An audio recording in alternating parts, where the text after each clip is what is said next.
ഇതാണ് മഞ്ഞക്കൂവ. ഇത് ചുവന്ന ചണ്ണ എന്ന പേരിലും അറിയപ്പെടുന്നു. ഇതിൻ്റെ വിത്താണ് നടുന്നത്.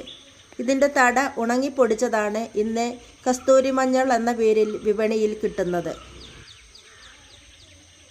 ഇത് കസ്തൂരി മഞ്ഞളല്ല. ഇത് ഡിസംബർ മാസത്തോടുകൂടി പട്ടുപോകുന്നു. മാർച്ച് ഏപ്രിൽ മാസത്തോടുകൂടി വീണ്ടും ചുവന്ന പൂക്കളോടുകൂടി മുളച്ചു തുടങ്ങുന്നു. ഇതിന് പ്രത്യേക വളങ്ങളൊന്നും ആവശ്യമില്ല.